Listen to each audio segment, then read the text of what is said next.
This video is an open letter to the world. Enough. We have had enough. We as Africans are sick and tired of being belittled and overlooked for somebody else's humanitarian agenda. So allow me to make this abundantly clear. Africa is not a country. It is a continent, a big one, with 54 countries and a lot to offer.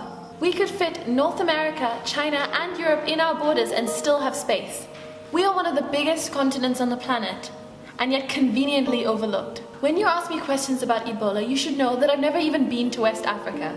I am 4,000 kilometers away, and whilst I know enough to differentiate the countries and some of the general customs, I cannot even begin to tell you what it's like there. When I tell you that I live in Rwanda, and you ask me, isn't that dangerous?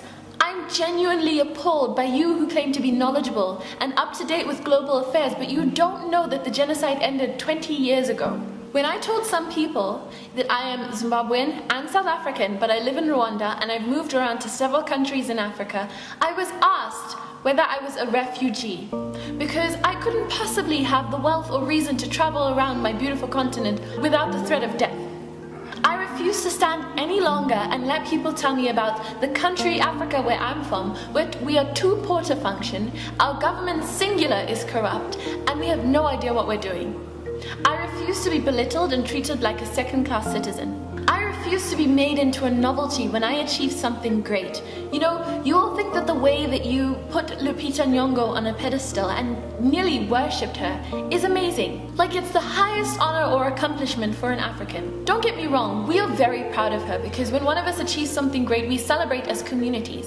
But if you think that you've painted Africa in a positive light through her, you've actually done the opposite. When you make someone an idol like that, it says to us that you are so surprised that an African could achieve something that great, like no one has ever done it before. Our continent is full of amazing and inspiring Africans who are making a difference in their communities. So it's not a surprise to us when one of us succeeds exceptionally. It seems like you think that is all we have to give, and that couldn't be farther from the truth.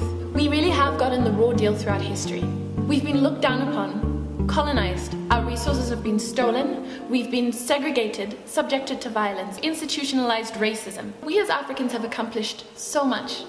Nelson Mandela, Desmond Tutu, Paul Kagame, Wole Soyinka, Wangari Maathai, Strive Masiyiwa, Chimamanda Adichie, just to name a few. Why can't you see our achievements rather than the single story of poverty and helplessness? So I want you to do a few things for me today. Take a mere 5 minutes out of your day to open Google and look up the map of Africa. Look at the different countries. Learn a little bit about them and the great things that we have achieved. Never address Africa like it's a country again. Next time you refer to a place in Africa, be specific. Don't ask if we speak African. Don't confuse it with Afrikaans, which is a Cape Dutch language mostly spoken in Southern Africa. Don't ask if we know each other just because we're from the same continent. Do not ever assume that we are poor or refugees. Don't ask if we live in huts. Don't ask if we live amongst wild animals. And remember that we as Africans were performing successful C-sections and brain surgeries thousands of years before European doctors took it upon themselves to wash their hands before surgery so that their patients would stop dying. We have been asking for years to be respected, to little avail. But today I put my foot down and I am calling you out. To quote Kapuscinski, "The continent is too large to describe. It is a veritable ocean, a separate planet, a varied, immensely rich cosmos. Only with the greatest of simplification can we say, Africa." And so I say to you, the rest of the world, that it is time to pay attention to us. We are very quickly overtaking you and we refuse to be overlooked any longer. From Iwani Mawacha. If you want to know more about the points that I've raised in this letter, please follow the link down below. I will also be posting it to my Tumblr page from where you can reblog and share to other people. Thank you for watching this video. Please subscribe to my channel, follow my links down below, share, like, and comment. I would love to hear your thoughts. My name is Iwani Mawacha and this is Pepper and Soul, my YouTube channel. And I will see you next time I post a video.